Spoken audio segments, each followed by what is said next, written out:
That's a great question. Home inspection typically takes about 2.5 to 3 hours.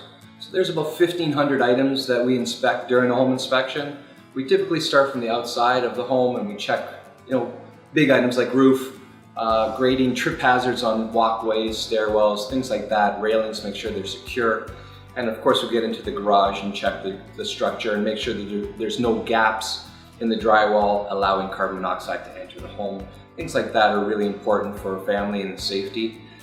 Then we get into the basement of the house and we get into the electrical panel and we check all the plumbing, all the electrical, stairs, railings. We check all the safety conditions and appliances like smoke detectors and carbon monoxide detectors, and the specialty plugs like the safety outlets near sinks, like the GFCI outlets.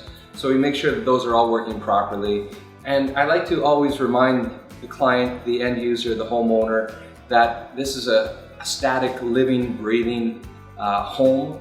I try to remind the homeowner that there is maintenance involved as well. So during the home inspection, I always try to remind and nudge the homeowner and talk to the wife or the husband and make sure they're reminding each other as well, even to make a list on their phone to remind them to change things like furnace filters, and as well to remind them and show them where the water shutoff is, main appliances like furnaces. I'll check the age of them.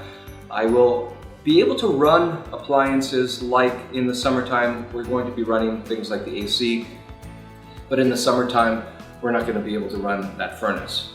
And the winter, conversely to that, we're going to be running the furnace and not the AC. So there are some restrictions to be able to run some appliances. Also, there are restrictions in terms of limitations to what we could see. This is a visual inspection. Although we do have an arsenal of tools, I do have infrared camera and moisture meters to check behind wall surfaces.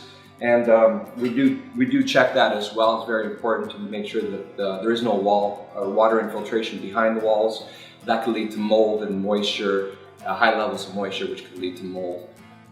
Things like that we're not able to see, but we're able to determine as to whether or not there are high levels of moisture.